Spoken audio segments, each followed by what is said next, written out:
Alright guys, it's Eminem from Let's Go Fishing. I'm just getting on here today because there's been a lot in the news lately about waterboards being done for pollution. Now, I've got a funny feeling, I don't know if it's true or it's just me being me. But ever since I've been doing this, I've been doing it over a year now, YouTubing, and I've always been talking about people's mental health, well-being and the environment and that.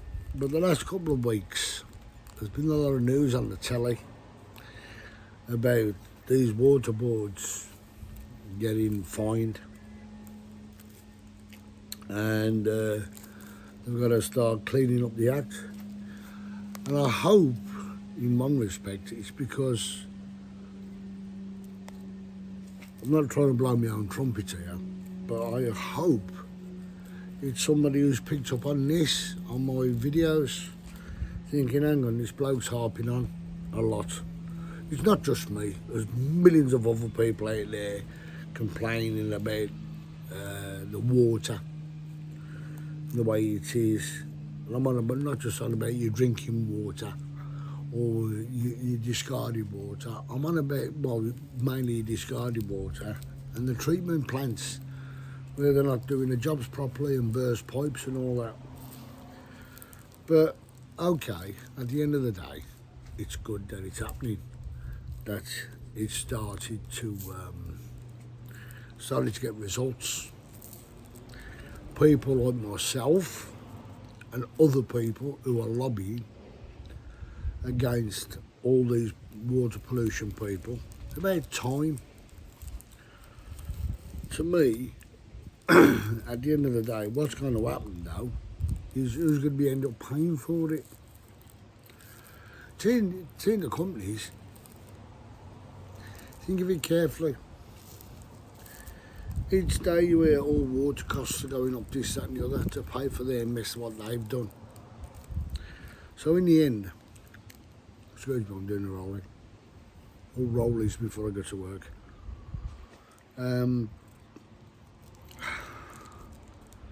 At the end of the day, we know what's going to happen. It isn't going to be them companies. It's going to be Joe Public. And as I said before, and I will keep saying, that all these water companies have got laboratory, I could try to get the words out, laboratories. And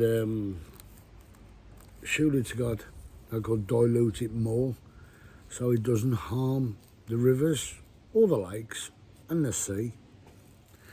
Now, I haven't been fishing for a while because they cut my hours down at work and I haven't had the pennies to go out, to be honest.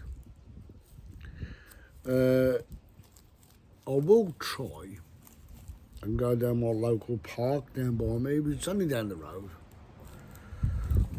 Oh bloody hell, it's a 5-minute walk from my house. In my car, it's a minute drive. Because I don't like walking that much. But I've noticed as well,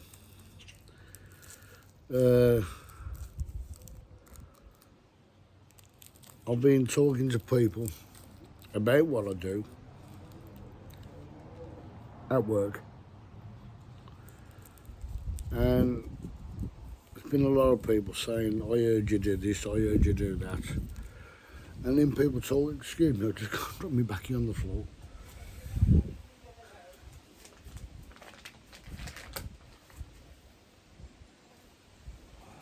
Only dropped all my back on the floor, all of it. So of course, with me being me, I do talk to people at work about people, about mental health and all that. But also I talk to people about when they go out anywhere.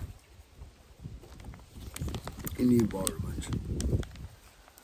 And I'll talk about, as I said, pollution, the state of the rivers. And there's this old guy come up to me and he says, well, believe it or not, round Tritterford Park, where I live,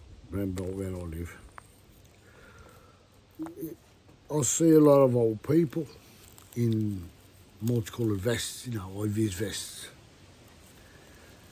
And I see them with a plastic bag and some pickers, you know, them tongue picker-uppers. And I walk around that park. I mean, there's nothing at the park, just a lake. Very few fishermen on there. Now, I'm going to try it one of the days, fishing on it.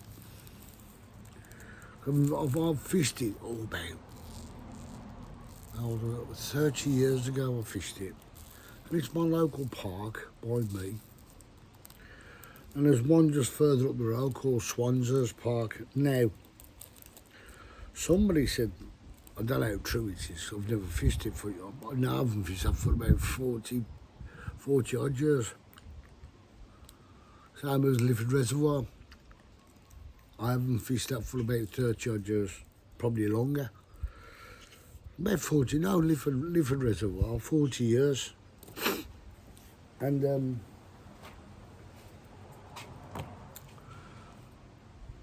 my mate was talking, I spoke to my mate Paul, he's constantly we constantly talk to each other. And I've had to go to the doctors and get myself sorted, of course. And he's a bit wooded. Not about himself, but me. But evidently, it doesn't matter. Anyway, I'll go back to those people down Tritterford Park. They walk round, picking up litter. Now, I think we should all get action groups in our areas to clean up the local parks. I mean, I haven't fished Cannon Hill Park, oh bloody hell, since I was about 12. So that's going back, 50 odd years. Yeah, about 50 odd years. I haven't fished Cannon Hill Park. Never used to like it, Cannon Hill Park. My dad just said, come on, let's go down Cannon Hill Park. Do we have to? But yeah, I haven't fished that for donkey's years. But people are trying to keep pollution and discarded stuff out of the lake down by me. I think that's a bloody good thing. But anyway,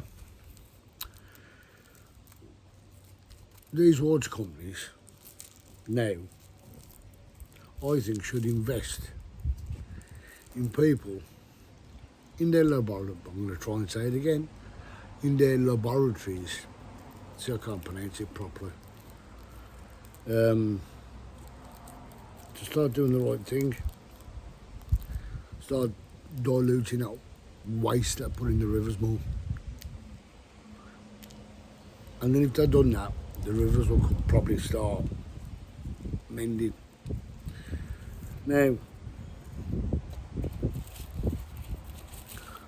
I have had negative people talk to me.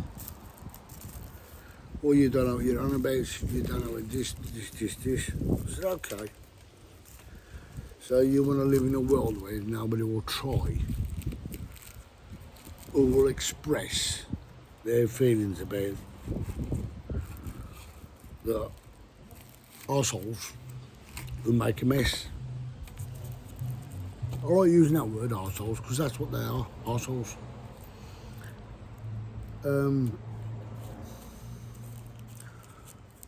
Just cleaning up. As I said, when you go fishing, or if you're a walker, don't care who you are. If you've got a chance to tidy something up, do it. You're not asking for any. I'm not saying to you, you've got to do it. I'm not preaching to you that you've got to do it. But imagine you've got a lovely picturesque garden. Out the front. Somebody walks past, a couple of lads walk past, a couple of cans, not beer cans, pop cans, or plastic bottles of pop. Oh, where should we put it? Oh, just chuck it in the garden. How would you feel? Pissed? Or worse to that effect. You feel pissed, wouldn't you? I know I would. So, all I'm going to say, people, well, I'm going to speak to you arseholes who throw stuff away on the floor and don't worry about it, or somebody else can pick that up. Now, you may have a beautiful garden at home, and while you're out and about, oh, yeah, look, give an example, bit of that. No. Pick it up. Put it back in there. That's what I do when I go out. Put it back in there. And know that when I discard this in a bin, all my rubbish that I've used is in the bin. Now again, about time the government has started doing something about the rivers and about the pollution that's going in there. Okay, they're fining these people. Okay, carry on fining them. But is it going to stop them? No. The way to hit them is say, right, you spend that money, instead of being fined, why don't you spend the money on trying to reduce the poison that you pump into the rivers, dilute it more.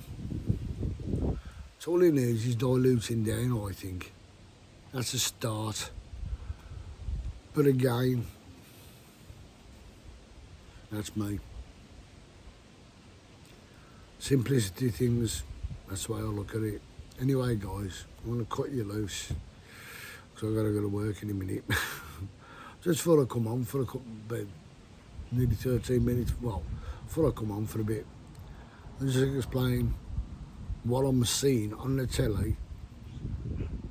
Is it down to people like me,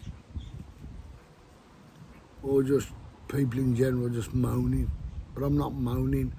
I'm trying to be an advocate for, stopping the people polluting the rivers. We'll see what happens in the next couple of years. Let's see if the rivers start bouncing back. But it'd be nice for some companies who own fish farms to dump a couple of 100 fish a time each month into the river. Perch, roach, bream, carp, you name it, tench, gudgeon. I don't know if you can breed gudgeon. No, don't know. Anyway, I am going to get a clear tank to show you one of my baits, which I call robo bait. So it is called a robo bait. What I use for pike fishing. Just to show you what a conservationist I am, that I don't use live bait anymore. And one of the days you might see me down my local park fishing it. Oh yes, there is one place I gotta go. I gotta go to Arvington again, and I want to test out my new carp rods. Oh yes, if they work well, I might buy another pair. Don't know yet, but at the moment I'm skint until next Friday. Not this Friday coming, next Friday. Yeah, hopefully get some pennies back in the bank. A little bit more than I had this month, anyway. Oh, hey, somebody going on holiday. That's nice. Do you know, it gets me as well. People go abroad on holiday. spend loads of money. The way England's going at the moment, why go abroad? It's beautiful here. I'm in my back garden. Oh, you see these on the wall here.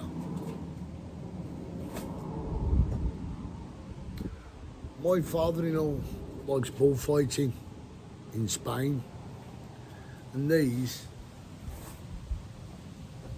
he bought for the brand marks on the bulls. You know, he just likes them for the keepsake. He's even got some horns up there from when he used to work at the abattoir. Yeah, he brought some bull's horns home. He's retired now, bless him. Oh, and also, Ozzy Osbourne, God rest his soul. My claim to fame is that I knew Ozzy Osbourne when he first started out. Because where I used to live, a place called Kinley Grove, down Northfield Way. His drummer lived across the way from me. And the one day I heard Ozzy and the drummer arguing about the venue they were going to. And his van that he was sticking his drum kit in, him and Ozzy were arguing. I'll never forget it. Then Ozzy seen my auntie in the garden. Now my auntie she was good looking. She was absolutely beautiful. Come over and he went to my auntie. He went, I bird, fancy going out on a date? My auntie turned around and said, piss off, Ozzy, you're stoned out your head. That was Ozzy Osbourne. Now my father-in-law, Ozzy Osbourne used to work with him. And yeah, just used to work with him. But I knew Ozzy from a distance. As I said, I knew his drummer when I was a kid, back in the early 60s. When I first started a group called Earth, and then they changed it to Black Sabbath, man. Yeah. And it was quite comical to listen to him row with his drummer. Never met him, never really spoke to him, but I remember seeing him and his drummer arguing at the back of his van. It was so comical back then. So just long hair. Back in the early 60s and 70s, everybody had long hair, you know, all the rock groups. Well, as I said, he was the father of rock and roll. Rock. And that bloke knew he was dying. That's why he done that one last concert. Hats off to you, Ozzy. Rest in peace. Catch you later, guys.